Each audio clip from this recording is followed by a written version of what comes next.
Yes, I'm sure you have very many friends indeed, but that's not the issue. Even if you summoned every ibis on Hisi Island, I still don't think you'd be able to move the moon mirror. And even if you managed it, the lunar semblance within would still...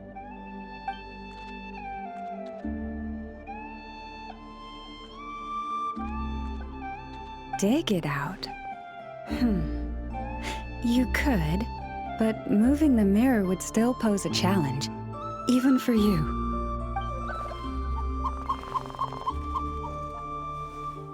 Huh? You really can summon every ibis on the island if that's what it takes? And you, on the other hand, think this plan is a joke, even if the ibis gets its entire family involved? Wow! Things are really kicking off over here. Looks like we've got a weasel thief and a heated argument with a bird. We're plotting and scheming, to be precise. I'm told we have to get all our ducks in a row before moving forward on this job. But my co-conspirators disagree quite strongly on the best approach.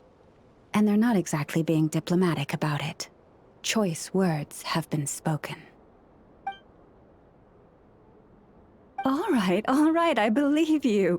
I'm sure you do have friends in high places. Although, where did you learn to speak like that? From a short girl with a metal arm and a hat.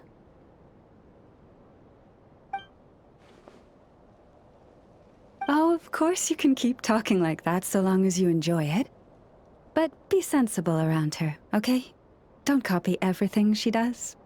I'm going to have a little chat with the Traveler and Paimon now, so be good and pipe down a little.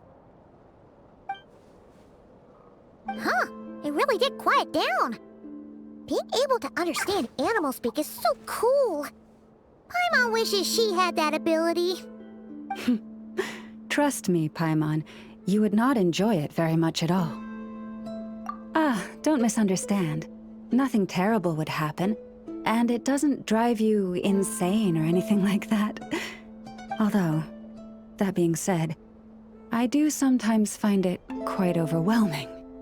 I was overjoyed when I first discovered that I could understand animal speech, but I quickly realized that it came with a downside. This ability is always active, and I cannot control it. Oh. Yeah, that would be a problem. And if you can't control it, that means... Exactly. People say that listening to the bird song deep in the woods gives them a profound sense of peace and quiet that lifts their spirits. But no matter where I go, I can never find peace and quiet. When I stand in the forest, I hear the chatter of the wildcats, the rabbits, the rhyme-horned deer, the chic badgers, and the long-plume ibis. They argue loudly about who's to blame for damaging whose roost, or which part of the woods the best twigs come from. Alright. Guess talking to animals isn't all it's cracked up to be. Waking up to the sound of birds chirping is pretty nice, but replace that chirping with bickering, and suddenly it doesn't seem so appealing. As for me, I've lived with it so long that I'm used to it now. In fact, it would probably be quite an adjustment if I woke up one day and couldn't hear the finches discussing which cup in which house makes for the best bath. Yes, plotting and scheming. Thank you for reminding me. I got a little sidetracked. Although, now that the Traveler's here, we might just have the solution to our problem. No, just you will suffice. This job involves breaking into a storage room by undoing the seal created with the moon mirror by a previous moonchanter. But for someone of your talents, I'm sure it will be a simple task. Don't worry, I'm sure you'll be fine. Come, let's go. Here we are. What you see now is the moon mirror, within which the lunar semblance is sealed. Oh, must be a pretty precious statue if they went to all this effort to seal it away. Will there be some traps inside? You know, The kind that sent arrows flying out if you step in the wrong place? Do not worry. This little one did some scouting for me ahead of time. The seal does not contain any such fatal traps. Oh, nice. That's good to know. And yeah, that sounds like a job for a weasel thief. That's true. Each time I ask it for help, I have to pay it 1 mora more the next time we meet. Huh, what a thieving little weasel! Oh wait, that tracks. But considering that it's helping you keep watch on the lunar semblance, it might need a name change. How about...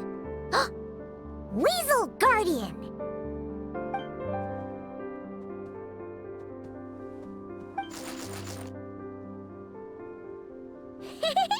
Can't catch Paimon! Paimon can fly!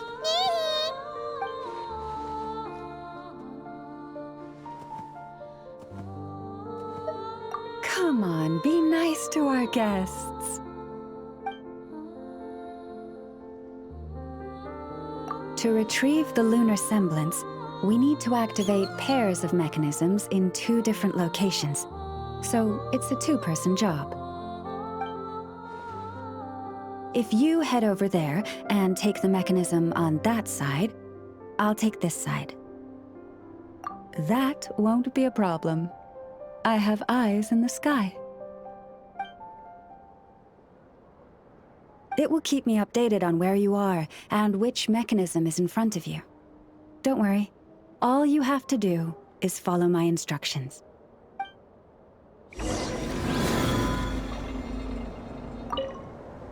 If you head over there and take the mechanism on that side, I'll take this side.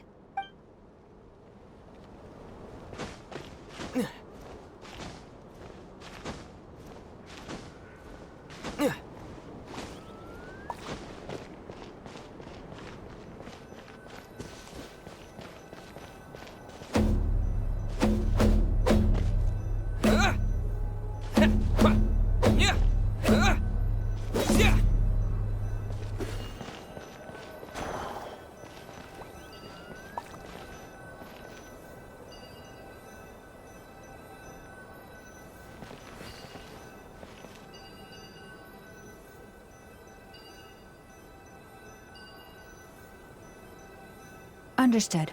I will retrieve the lunar semblance now.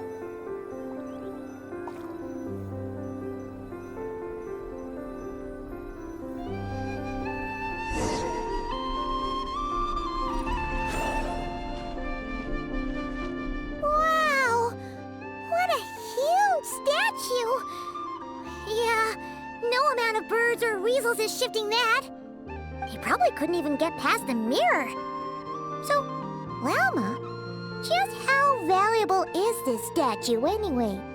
In terms of Mora? Not much, I suspect. It's crudely fashioned, and the kind of stone it's carved from is found everywhere around these parts.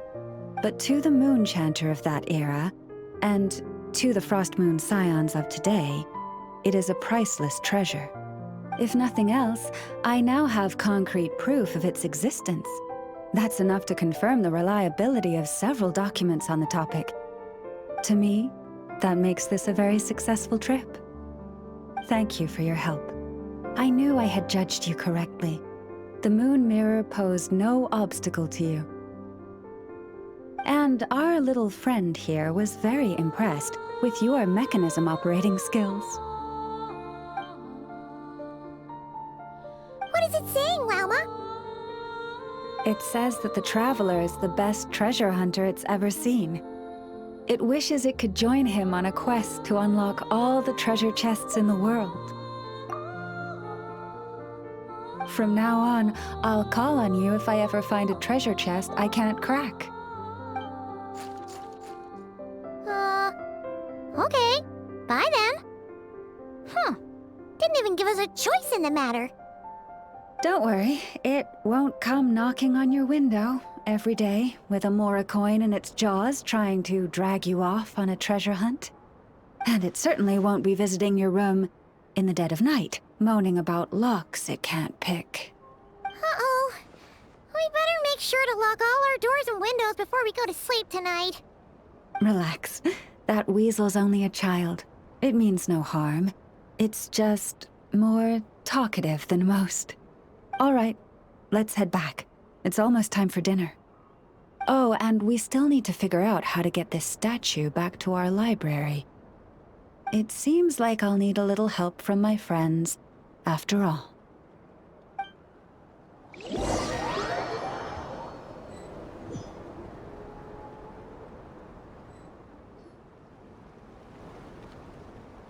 Just here will do. Oh. That all went down without much fanfare. Paimon was expecting something exciting to happen once we put it down. Well, it's just a plain old statue. A historical relic. It doesn't hold any kind of mystical power. The real value lies in the stories behind it. My job is to dig those stories up, wherever they might be hiding, verify them, and then share them with the people. Cool. Well, it's a good thing we got it back here in one piece. Indeed. And you two have my thanks for that. Please, take these fruits and quench your thirst. I had the animals gather them in the woods. And after that, forgive me, but I have another request to make of you. I apologize if this is presumptuous of me, but I've seen how well connected you are, and I've heard of your many travels into secret and forgotten places. On your future travels, if you ever come across any texts about the Frostmoon Scions, could I borrow them and make a copy with which to enrich our library? You have my sincere gratitude on behalf of the Frostmoon Scions. Oh boy. That was some seriously tasty fruit. So much better than Paimon's used to. These animals have lived their whole lives in this forest. Naturally, they're the ones who know where to find the best fruit. This one says to eat as much as you wish, because it's the top fruit finder in the whole forest. It'll fetch some more right away. Awesome! Thanks so much!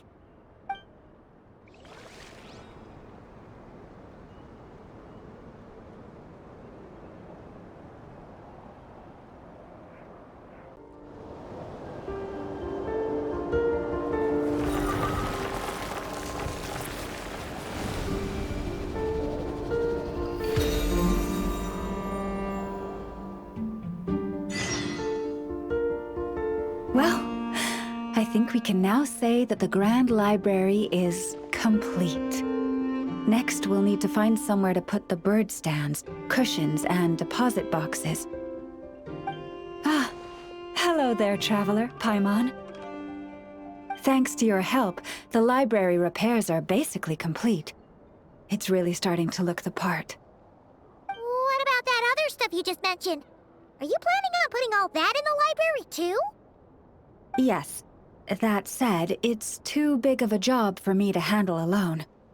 I was planning on getting some of our more skilled artisans to help out. The Grand Library is open to humans and animals alike. Since we have furniture for humans to sit down on, there should naturally be some for the animals, too. Huh. Yeah, that does kind of make sense. Those are the ones I used to use when the little animals came to talk to me about their struggles. I'd originally planned to make some new ones, but some of the animals are nostalgic for the older items, so we brought them along too. Wait, animals tell you their struggles? Like a therapy session? Kinda sounds like a nice bathhouse for animals. This is one of my duties as Moon Chanter. I would not call it hard work. And it's true. All living things have a need to feel heard. I have always encouraged everyone to come to me without reservation, whatever troubles they may be facing.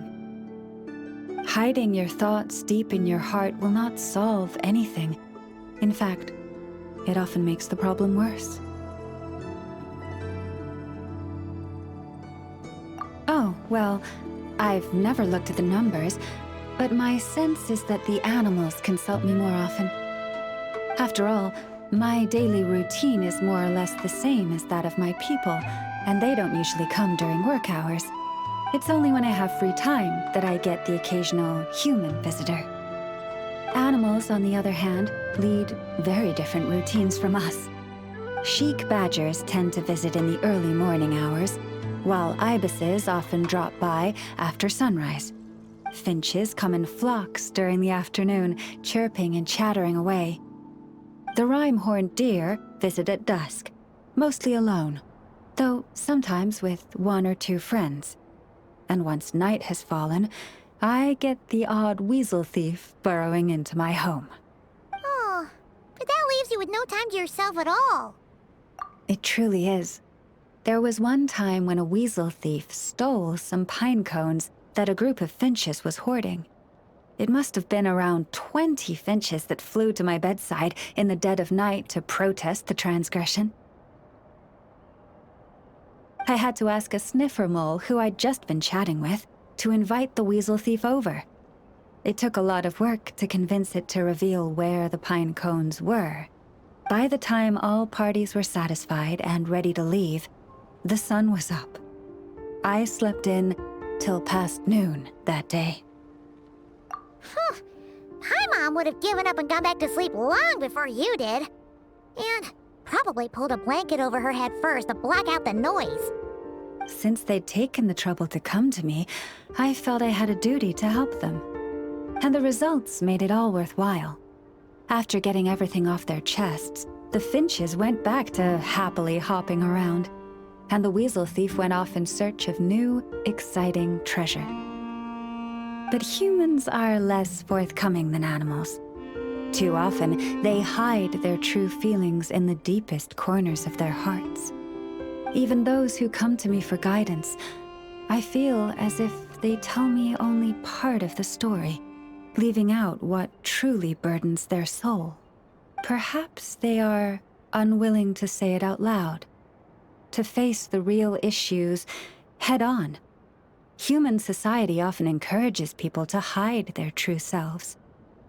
It is not dissimilar to the way that some butterflies hide away in a withered leaf and camouflage their wings to match their environment. Social interactions between humans can be complex and difficult.